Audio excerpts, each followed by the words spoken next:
The rain came down hard that night, not the soft Pacific Northwest drizzle that locals barely noticed anymore, but a real storm, the kind that bent the cedar trees along the cul-de-sac and turned the gutters into rushing streams. Daniel Carter stood at the kitchen sink, washing the last of the dinner dishes by hand, the way he always did, listening to the muffled sound of Emily's cartoon playing from upstairs, then the eventual silence that meant she had finally fallen asleep. He dried his hands on the dish towel hanging from the oven handle, clicked off the kitchen light, and stood for a moment in the dark, just standing, just breathing, letting the day drain out of him before he climbed the stairs to check on her one last time. He had the routine down to muscle memory. Check the back door, turn the porch light off, lay Emily's school clothes out for the morning, set his alarm for 5:45. He did all of it without thinking, without feeling much of anything, which was exactly how he preferred his evenings. Quiet, predictable, safe. He was halfway up the stairs when the knocking started. Not a polite knock, not the kind a neighbor made when they needed to borrow something or had a package delivered by mistake. This was frantic, desperate, the kind of sound that bypassed every rational thought and hit somewhere older, somewhere primal. Daniel turned on the stairs and came back down, his hand automatically reaching for the baseball bat he kept in the narrow closet beside the front door. He did not grab it. Something in the sound made him leave it where it was. He moved to the peephole instead. He could not see clearly at first. The porch light was off. The rain was sheeting across the small overhang above the door, and all he could make out was a shape, a person hunched, arms wrapped around themselves. He turned the porch light on and looked again. Victoria Hayes. He knew her face, the way anyone knew the face of a neighbor they had never actually spoken to from a distance, from the driveway, from the occasional brief eye contact that neither of them had ever followed up with words. She lived 4 houses down. He had seen her getting into a black car that appeared most mornings before 7. He had seen deliveries arrive at her door, large unmarked crates that her front door swallowed without explanation. He had seen the look on her face when she moved through the world, composed, armored already somewhere else. That woman was not standing at his door right now. The woman at his door was soaking wet. Her dark hair was plastered to the sides of her face. Her mascara had tracked in thin lines down both cheeks.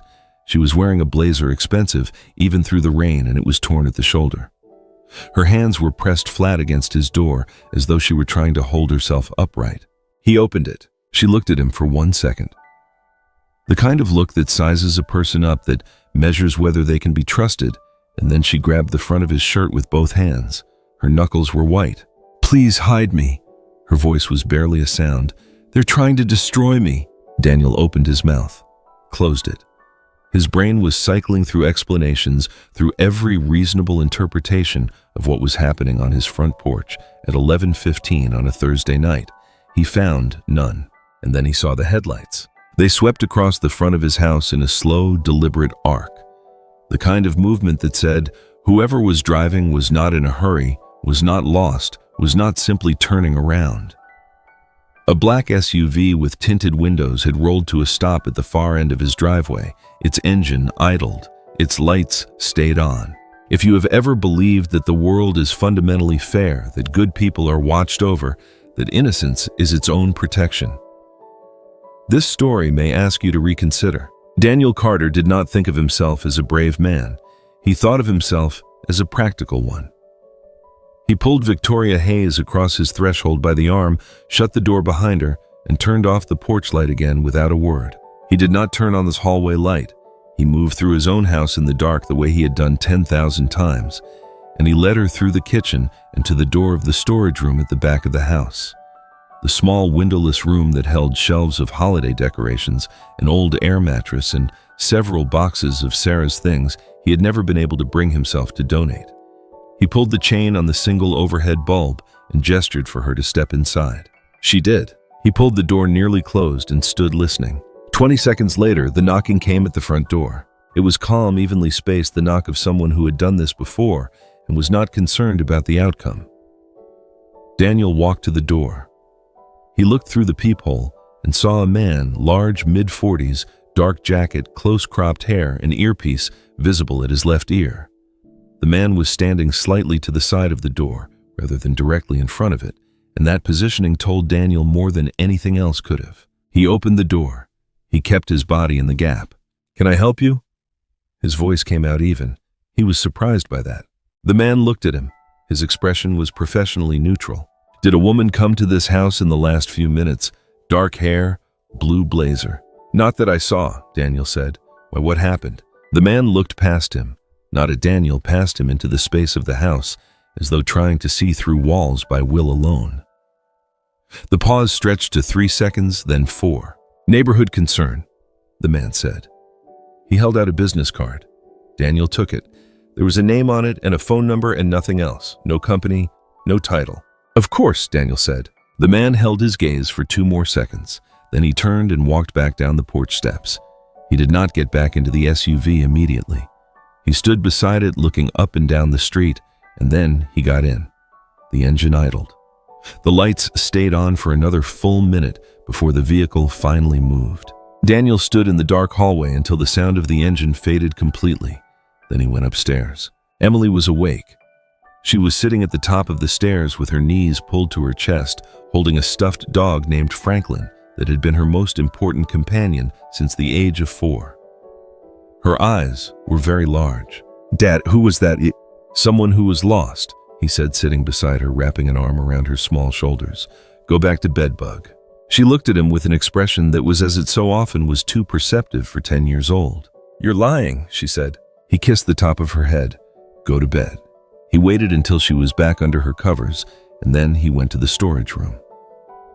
Victoria Hayes was sitting on the floor between the boxes, her knees drawn up, her arms wrapped around them, shaking. Not from cold, he thought, but from something that had been building in her for a long time before tonight. He crouched down across from her in the flat, unflattering light. "He's gone," Daniel said. "For now. Do you want to tell me what just happened?" She looked up at him. With the mascara streaked and the blazer torn and the careful armor of her daily presentation completely washed away, she looked exhausted in a way that went far beyond one bad night. "I don't know where to start," she said. "Start anywhere," he said. Daniel Carter had not always been the kind of man who could sit in a storage room at midnight with a trembling stranger and project calm he did not fully feel. That version of him had been assembled slowly out of necessity over the 5 years since Sarah died. They had met in college, married young, built a life together in the unhurried way of 2 people who believed they had time. Emily had come when they were both 32, and the years after were something lit from the inside, richer, full of a kind of ordinary joy that Daniel had not understood the value of until it was already half gone. Sarah was diagnosed in the spring of Emily's 3rd year, pancreatic, stage 3 at detection, which meant the conversation with the oncologist was already about time rather than cure. Daniel had sat beside her in that office and felt the floor of his entire world give way, and then he had reached over and taken her hand.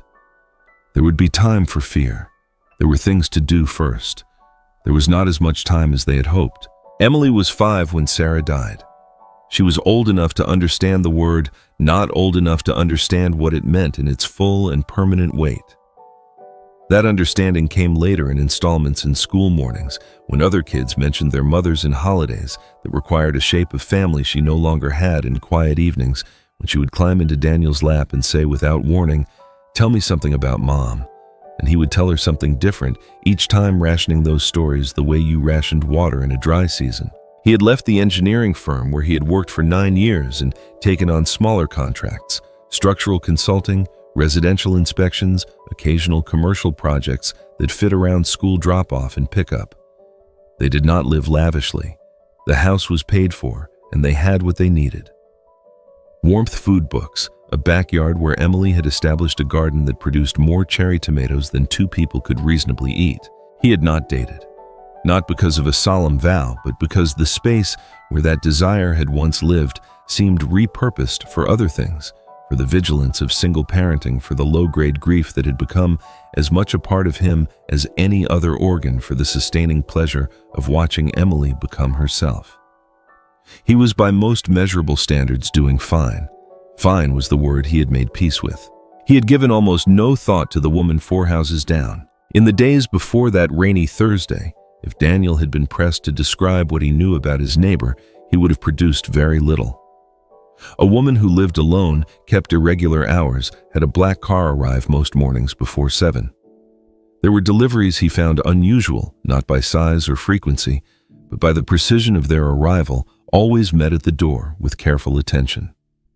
He had noticed once 2 large men in dark clothing standing on her porch in a professional capacity.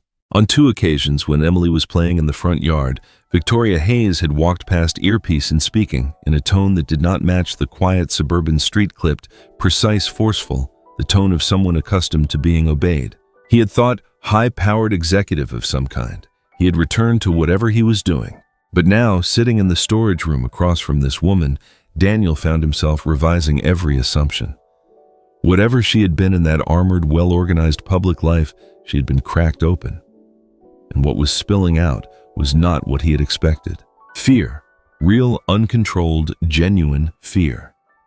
That more than anything told him something serious was happening here. She spoke slowly at first, carefully incomplete in the way of someone who had learned to measure out information in portions. He did not push. He sat across from her and let the silences exist, and gradually the story began to come. There were people, she said, who wanted to take everything from her. Not metaphorically, not through ordinary business competition. This was something more targeted, more personal, more precisely engineered. People she had trusted, people who had been inside her life, inside her work, inside the architecture of everything she had spent 15 years building. She needed to stay hidden for a little while. She could not go to the police because there were people within certain systems already aligned against her. She could not go to her professional circle. She had no family she could safely involve. She was out of places. "Why me?" Daniel said. She looked at him for a long moment. "Because I've watched you for 2 months," she said, "and you never once seemed like someone with an angle." He almost smiled. "That's a strange compliment." "It's the only kind that matters," she said. She did not tell him her full name that night. She did not explain exactly what kind of work she did or who specifically was pursuing her. He accepted this. He made up the air mattress and found a blanket from the upper shelf and left a glass of water on the floor beside it. "You can stay tonight," he said. "We'll figure out the rest in the morning." She looked at him as though searching for the catch. "Why would you do this?" she said. "You don't know me." He stood in the doorway. "You knocked on my door," he said. "That means something." He went upstairs and lay on his back in the dark looking at the ceiling, and thought about the business card the man in the dark jacket had given him. No company name, no title, just a last name Rutherford and a phone number. He thought about that for a while. Then he got up and went to his laptop. He searched the news, corporate disputes, executive scandals, Seattle area companies in the past several months. He found the article 3 pages in. A technology company called Hayes Dynamics, an ongoing governance dispute, a CEO under scrutiny, a photograph. He sat back. He read the article again. Then he read 3 more. The name of the company was Hayes Dynamics, and it was not obscure. 16 years old, founded on proprietary infrastructure software, foundational to how mid-size companies managed supply chains. Publicly traded for 7 years, worth at its peak somewhere north of $2.8 billion. Founded, built, and led until approximately 6 weeks ago by Victoria Hayes. He read the earlier articles from the years of the company's ascent, which described her as visionary, relentless, transformative. He read the recent ones which used a different vocabulary, embattled erratic subject to concern. The board of directors had voted 6 weeks ago to place her on administrative leave pending an internal investigation into what the official statement called financial irregularities and conduct concerns. Her access to company systems had been suspended. She had vacated the executive offices without incident. Without incident. He looked up from the screen and thought about the woman in the storage room, the tear in her blazer, the men in the SUV, the business card with no company name. He felt something cold and specific forming in his chest. He closed the laptop and went to bed. He did not sleep for a long time. In the morning, he made coffee and eggs, and when he heard movement from the storage room, he put a second plate on the table. She came into the kitchen, slowly uncertain of the space, uncertain of the welcome. She had washed her face and smoothed her hair. The same wrinkled clothes, but she had brought herself back to some approximation of composure. She looked at the plate. "I know who you are," he said. He kept his voice even. "I looked it up last night. I should have told you that first thing. I'm sorry." She sat down. She wrapped both hands around the mug he set in front of her. "Okay," she said, small, careful. "I'm not going to ask you to leave," he said. "I just want you to know that I know. That's all." She was quiet for a long time. Then, "How much did you read?" "Enough to understand that whatever the articles say, it's probably not the whole story." Something in her face shifted, not dramatically, but in the small and genuine way that faces shift when a person realizes they are not going to have to fight for the room they are in. "It's not even close," she said. Her name was Victoria Hayes. She was 39 years old. She had built Hayes Dynamics from what she called, without exaggeration, almost nothing, a 300-square-foot apartment in Bellevue with a second-hand server rack in the corner and a sleeping bag on the floor. A company that for its first 2 years existed only in the form of her own sustained belief that it was going to work. She had written the first version of the core software herself over 18 months. She had been talented. She had also been lucky once in finding the right early client, a logistics firm in Portland whose endorsement had opened the next door and the one after that, and once in hiring Marcus Reed. Marcus had come to her in the company's 4th year. Impressive in immediately legible ways, precise, financially literate, able to speak both to investors and to engineers without losing either audience. She had given him the CFO role. For several years, she had considered him one of her best decisions. She had trusted him with things she did not trust many people with. The texture of that trust, she now understood, had been exactly what he was counting on. Ethan Cole had come into her life 3 years ago, introduced at a dinner she had almost skipped. A corporate attorney charming in a way that did not announce itself too loudly. She had been cautious with him as she was cautious with everyone, but gradually she had let him in. He had proposed a year ago on a rooftop in San Francisco, and she had said yes, and for the first time in many years, she had allowed herself the thought that her life was going to have more than one dimension. She told Daniel all of this over eggs that went cold while she talked, and he listened without interrupting. They were working together, she said. From before Ethan ever appeared at that dinner, I think. I don't know exactly when it started. I know it was deliberate and that it worked. She stopped. Daniel waited. The board, she said. 6 of the 9 members. Marcus had been cultivating them dinners, favors, information, framed in particular ways for at least 3 years. Ethan had access to my personal communications, my schedule, my relationships. He knew when I was under pressure. He helped them time it perfectly. What was the goal? Control of the company. Marcus wants the CEO position. There are licensing deals in negotiation right now worth a combined total that changes how people think about everything. With me out, he restructures the deals in his favor. With me discredited, there is no challenge. What did they use against you? She put her mug down. Fabricated emails, financial decisions stripped of their legitimate context and presented as mismanagement. 2 witnesses who gave statements to the board.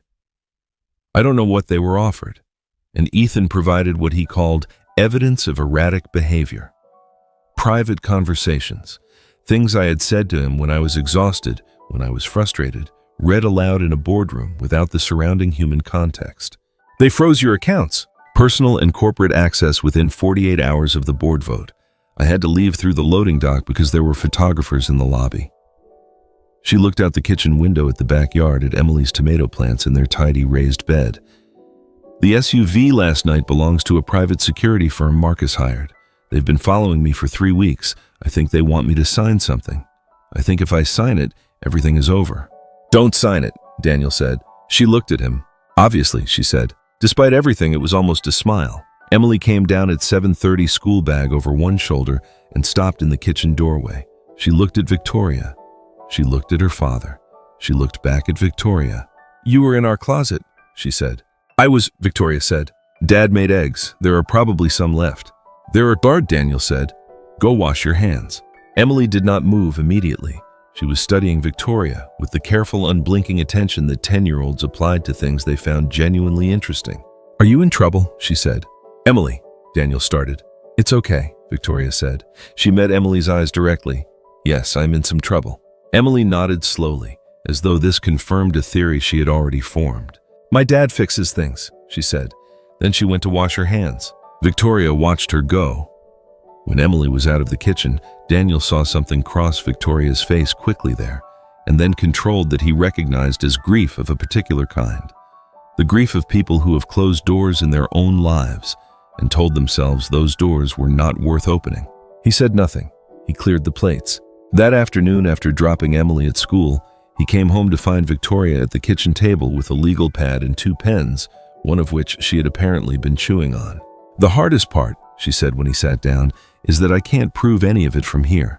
The documentation I had records of the actual decision-making processes, internal communications that would establish the context. They stripped out. It was all on company servers, which I no longer have access to. Is there nothing personal, anything not on the company system?" She was quiet for a moment. "There is one thing, an external drive. I kept it for exactly this situation. I've always kept records because in business, memory is not a reliable asset. The drive has everything. Emails between Marcus and board members. A transaction trail that in the right hands would take about 40 minutes to unravel. Recordings, legal, done with appropriate disclosure of 3 conversations. Where is it? That, she said, is the problem. She had kept it in a safe in her home office. When she had gone to retrieve it 2 days after the board vote, before she had fully understood the scope of what was being done to her, it was gone. The safe was intact.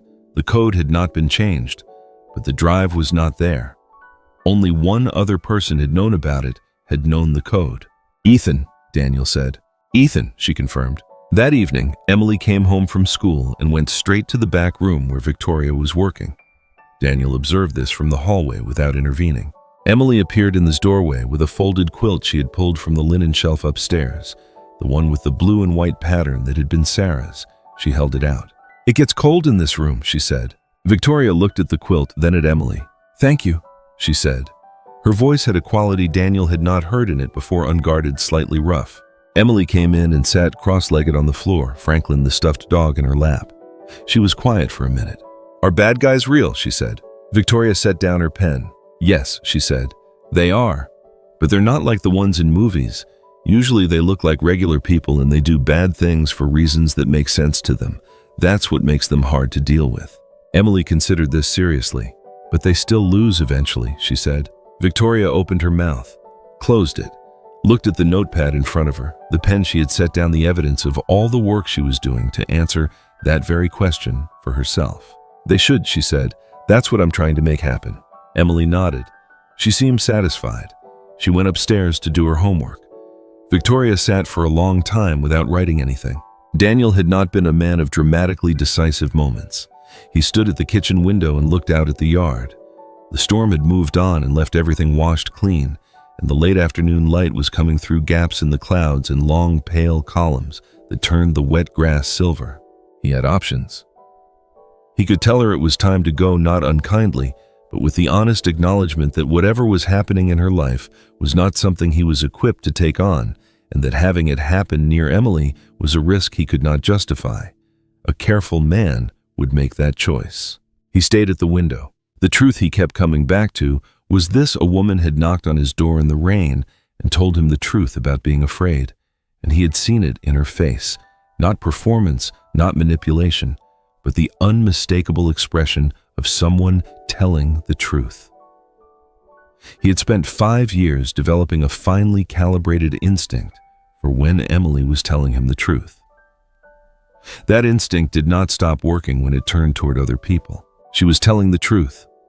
She was in real danger, and she had nowhere else. He turned from the window and went to the back room. "I'm not asking you to leave," he said. "We're going to figure this out, but I need you to tell me everything, not parts of it, everything." The days that followed had a strange double texture. Ordinary on the surface, the rhythms of the house maintained for Emily's sake, and underneath it, always the low electric current of something serious in motion. Daniel made breakfast. Emily went to school. Victoria worked at the kitchen table with her legal pad, and Daniel sat across from her with his laptop, and gradually they built a picture together. They were careful. She used nothing connected to her personal accounts. He used a VPN and a browser profile created specifically for this, accessed from the public library's Wi-Fi. Small precautions that felt slightly absurd and also absolutely necessary. In the evenings when Emily was home, things shifted. Emily was not told the full story. She was 10 and perceptive, and a full story was not something a 10-year-old needed to carry. But she was not deceived either. She knew there was a woman in the house who was having a hard time, and she accepted this with the pragmatic warmth of a child raised by a parent who told her the truth. Victoria cooked dinner one night. She asked if she could, somewhat formally, and Daniel said of course, and she produced a pasta dish from the contents of his pantry that was significantly better than anything he made, which Emily reported as fact with no diplomatic softening. They sat at the table together, the three of them, and Daniel watched Victoria watch Emily explain a complicated drama from the school day involving two friends, a kickball, and a misunderstood lunch exchange. And he thought there is a person in there who wanted exactly this kind of evening. The morning she laughed for the first time, she said something dry about one of the news articles. They were reviewing a quiet, unperformed joke, and he laughed, and then she did too. Briefly, the kind of laugh that catches people off guard after it's been absent too long. She stopped almost immediately. He pretended not to notice. He noticed. On the 9th day, the nature of things changed. Daniel had gone to pick up Emily from school and returned to find Victoria standing in the kitchen with her burner phone pressed to her ear, her face the color of old chalk. She ended the call when he came in. "One of my attorneys," she said. "He's been doing quiet work on my behalf, someone I've trusted for years, entirely separate from the company. He told me this morning that there is a story going to print in 4 days, a profile piece, sourced through Marcus's people." "What does it say?" She recited it without emotion, the way people recite things they have forced themselves past the feeling stage and into the operational stage. Mental instability, paranoid behavior, erratic financial decisions. A suggestion, nothing direct enough to be actionable, but unmistakably present, that her mental state had been a problem for longer than the board's action suggested. A quote attributed to Ethan, described as a former close confidant that was so precisely calibrated to sound sympathetic while doing maximum damage that she had read it 3 times before she could fully absorb what it was. "They're trying to lock in the public narrative before I have the chance to respond," she said. Daniel set his keys on the counter. 4 days, he said. "Yes? Then we need to move faster," he said. He did not know that afternoon that moving faster was already too late to prevent what happened 2 days later. He had driven Emily to a Saturday morning art class at a community center 3 miles from the house. He normally waited in the parking lot. That morning, he walked down the block to get coffee, and when he returned 15 minutes later, the lot was fine and the class was still running. But the woman who had been parked in a green sedan he did not recognize was standing a bit too close to the community center entrance. When Emily came out and walked toward him, the woman stepped forward and said something to her, and Emily looked at her and then at her father, and something in the transaction was wrong, recognizably, viscerally wrong. He was there in 7 seconds. The woman retreated to the green sedan and drove away before he could see the license plate clearly. Emily was white-faced but steady. "She asked me if my dad had a friend staying at our house," she said. "She said she was a friend of the friend." Daniel put his hand on Emily's shoulder. He felt something in his chest that he had not felt in a very long time, hot, focused, entirely unambiguous. Not fear, something harder. "You didn't tell her anything," he said. "I told her I didn't know what she was talking about, because that seemed smart." He crouched down so he was at her level. "That was exactly right," he said. "I'm very proud of you." Emily looked at him with those 2 perceptive eyes. "Dad, we have to fix this now, right?" "Yes," he said, "we do." He was controlled about it. He waited until Emily was settled at home, until Victoria knew what had happened and had absorbed it without tipping into a place where clear thinking was no longer possible. Then he sat at the kitchen table and said quietly, "We cannot wait on the attorney and the careful legal approach. They just involved my daughter. Everything is different now." Victoria looked at him. "I know. Is there anyone else who is it?" he said. "Anyone who is on your side in the company who has the standing and the trust to move on this?"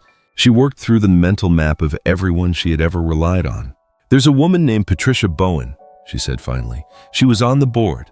She voted against the administrative leave, one of 3 who did. She left the board shortly after voluntarily. I believe she left because she knew what was happening and didn't want to be part of it. I haven't contacted her because I wasn't sure if she was being watched. And there is a man I worked with in the company's first 5 years. He left to start his own practice, forensic accounting. His name is Raymond Torres. If there is a financial trail to establish, Raymond can establish it in a way that will hold up in any proceeding. Can you reach them? Not through anything connected to me. Daniel nodded. He reached across the table and wrote a number on the legal pad. My sister in Portland. She's a journalist. She has secure contacts. She can relay nothing comes from you, nothing traces back to this house. Victoria looked at the number. You're sure? She once hid a source for 4 months and did not tell me until 2 years later, he said. I trust her completely. It took 6 days to reach Patricia Bowen and Raymond Torres and establish what needed to happen next. 6 days during which Marcus Reed's attorneys sent 3 increasingly aggressive cease and desist letters demanding Victoria sign the settlement agreement, during which the profile piece ran and generated the response it had been engineered to generate the knowing tones of people who had suspected this, the armchair diagnoses of strangers who had never met her. During which Victoria sat at the kitchen table and read all of it and processed it with a composure Daniel found privately extraordinary. On the 4th day after the profile piece, Raymond Torres confirmed what they had already believed: there was a financial trail and it was not perfectly hidden. Marcus had been careful, but had assumed, as people who believe they have won tend to assume, that careful was enough. It was not.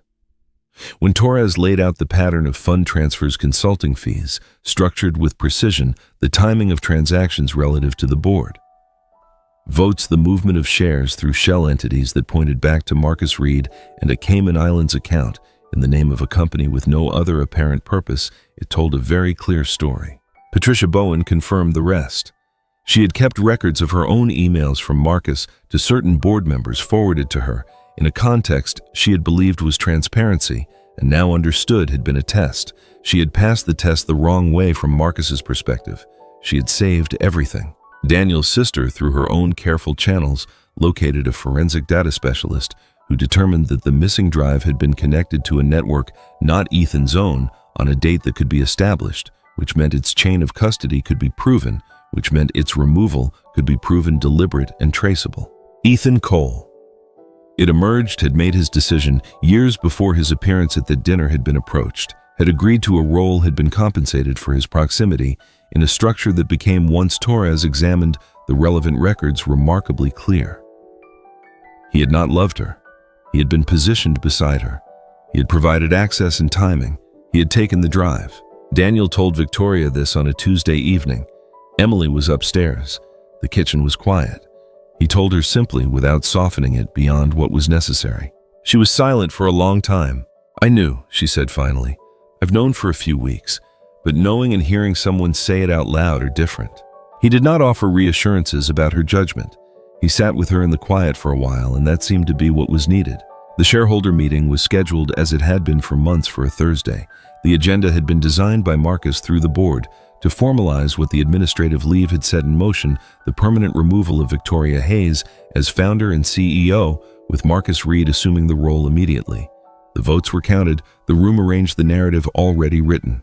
They were not expecting her. Victoria walked into the Hayes Dynamics shareholder meeting at 9:47 in the morning, 3 minutes before the session was called to order, with Patricia Bowen on her left and Raymond Torres on her right, and her personal attorney Diana Shaw carrying a briefcase containing documents no one in that room was prepared for. The meeting was in a glass-walled conference facility on the 14th floor of the Hayes Dynamics headquarters building.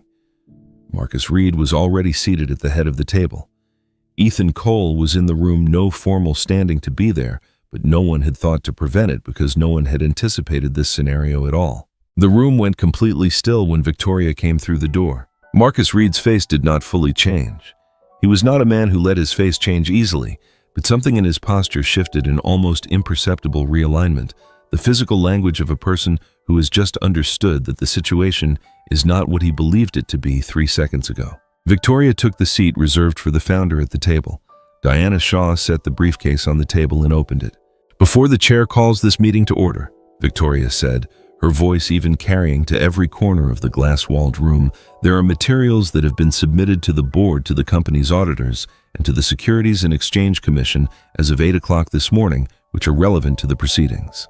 The chair, a man named Gerald Whitmore, who had been on the Hayes Dynamics board since year 7, and who was, as would shortly become clear, not among Marcus's 6, looked at the stack of documents Diana Shaw was distributing, and said carefully, "Ms. Hayes, please continue."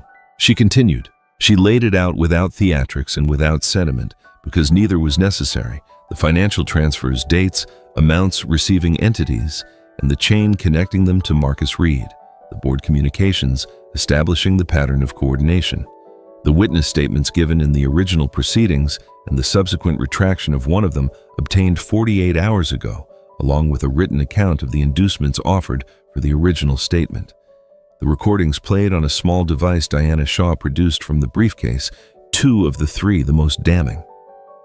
2 capturing Marcus in conversation with someone he had trusted not to keep records, discussing what he called the timeline in terms so specific and so direct that no interpretation was available to him other than the one the words produced. The room was very quiet during the recordings. Then the documentation relating to Ethan Cole, his original engagement with Marcus, predating his introduction to Victoria by 18 months, the payments, the transfer of the drive, the date and the network to which it had been connected, and the timestamp. Ethan stood up at some point during this section. No one in the room looked at him. After a moment, he sat back down. When Diana Shaw had distributed the last of the materials and Victoria had finished speaking, the chair asked for a brief recess. 40 minutes later, the chair informed the board that the proceedings as scheduled were suspended, pending formal review that the Securities and Exchange Commission investigation would supersede internal governance on the matters raised, and that Marcus Reed was suspended from his duties with immediate effect. Marcus Reed stood up. He looked at Victoria across the table. He did not speak. He walked out. Ethan Cole was escorted from the building by security. Not because anyone physically compelled him, but because he stood up and walked toward the door and no one stopped him, and the security personnel simply accompanied the movement in the direction it was already going.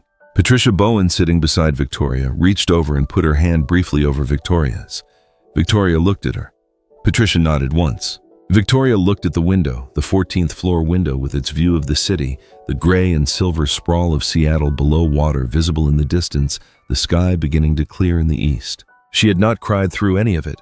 She did not cry now.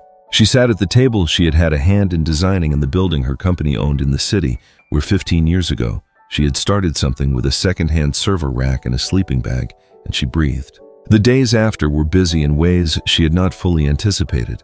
Legal proceedings to support statements, to give meetings with auditors and investigators and attorneys, the administrative work of being right, which was nearly as exhausting as the fight itself. Hayes Dynamics named an interim CEO from its own executive ranks, while the comprehensive review proceeded. Coverage of the profile piece shifted in the way that coverage always shifts when facts reassert themselves with sufficient force. Marcus Reed hired 4 defense attorneys. Ethan Cole hired 3 different ones over 2 weeks. Victoria handled all of it. She was very good at handling things. But something else was happening in those days, something the legal proceedings and media coverage did not fully account for. She was spending her evenings in a house in a quiet cul-de-sac, 4 houses from her own eating dinner, at a table that had a scratch in the corner from a science experiment gone partially wrong. Listening to a 10-year-old explain things with the gravity that 10-year-olds brought to explanation, watching a man who had built a quiet life out of the materials available to him move through that life with a kind of steadiness she had forgotten was possible. She stayed longer than was necessary. She was aware of this. On a Saturday morning, 3 weeks after the boardroom meeting, Victoria stood in the kitchen making coffee and looked out at the yard at Daniel crouching over the garden beds with the focused attention he brought to whatever he was doing, and she understood with the clarity that arrives at quiet moments that she was going to have to decide. She had a penthouse apartment in downtown Seattle with views in 3 directions and a kitchen a designer had outfitted in ways she had barely used. Resources were coming back to her. The legal resolution of the account freezes was moving forward. She could rebuild her life in the form she had known before. She would be fine. She poured 2 cups of coffee and stood at the window. Emily appeared behind her in pajamas, hair disordered from sleep. "You're still here," Emily said with the flat certainty of an observation rather than a question. "For now," Victoria said. Emily took a banana from the fruit bowl and peeled it and ate it standing up, regarding Victoria with the focused interest she applied to everything she found worth understanding. "Do rich ladies always leave?" she said. The question was delivered with complete seriousness and absolutely no recognition that it was the kind of question that could stop a person cold. Victoria put her coffee mug down. She turned and crouched down in front of Emily, so they were at the same height. Emily looked at her steadily. Franklin the stuffed dog was tucked under Emily's left arm. "Why do you ask that?" Victoria said. Emily shrugged in the careful way of a child who has already thought this through. "My mom didn't want to leave," she said, "but she had to. And everyone else just goes. That's what happens with people." Victoria was quiet for a moment. "Not all people," she said. "How do you know?" Emily said. Not confrontationally, genuinely. Victoria held the girl's gaze. She thought about the penthouse and the views in 3 directions and the kitchen she had barely used. She thought about the boardroom and the fight and 15 years of building. She thought about sitting in a storage room on a rainy night with a glass of water on the floor beside her, feeling something she had not felt in years, that someone was in the room with her, and they were not there for an angle. "I know," she said, "because I'm choosing." Emily looked at her with those large, careful eyes. Something in her small face shifted, not dramatically, not theatrically, but in the way of a child who has heard something important and is storing it in the place where important things are kept. Daniel came in from the backyard. He stopped in the doorway and looked at the two of them crouched together on the kitchen floor. And something in his face moved in the way that faces move when a person sees something they had stopped allowing themselves to hope for. He said nothing. He went to the counter and poured himself a cup of coffee. "I was thinking," Victoria said, looking at the window at the backyard at the raised beds with their tomato plants, "that the garden could use a second bed. I read somewhere that cherry tomatoes and basil grow very well together." Daniel looked at her over his mug. "Emily would know more about that than I do," he said. "Obviously," Emily says,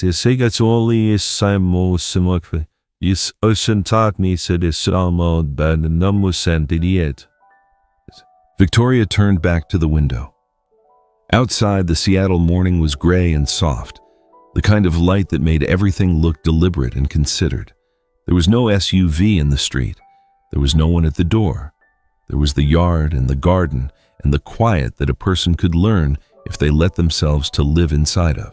Daniel Carter had built this quiet out of grief and love, and 5 years of showing up every day for the person who needed him. It was not nothing. It was, in fact, exactly the kind of thing that a woman who had spent 15 years building something enormous and brittle had forgotten was also a way of building something that lasts. She did not leave that morning. She stayed for breakfast. She helped Emily with the reading assignment due Monday. In the afternoon, she and Daniel drove to the hardware store and bought lumber for a second raised bed, and she discovered that she had very firm opinions about which grade of cedar was appropriate for this application, and Daniel found this funnier than the situation probably warranted. Emily declared the lumber selection adequate. That evening after dinner, Daniel sat on the back steps and Victoria sat beside him, and they watched Emily water the tomato plants in the long golden light of a Pacific Northwest late afternoon that had finally decided to stop raining. Neither of them said anything for a while. The silence had the quality of something settled, not absence, but the fullness that silence carries when two people have stopped needing to fill it. Daniel Carter, who had not believed he was a brave man who had only understood himself as practical, had done a brave thing on a rainy Thursday night. He had opened his door to someone in trouble and chosen when it mattered not to close it.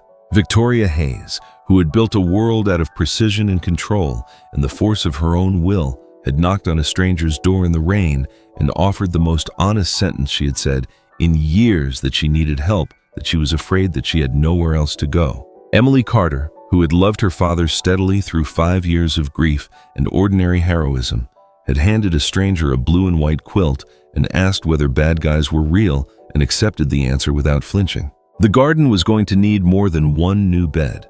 There was a great deal of growing left to do, but the ground at last was ready.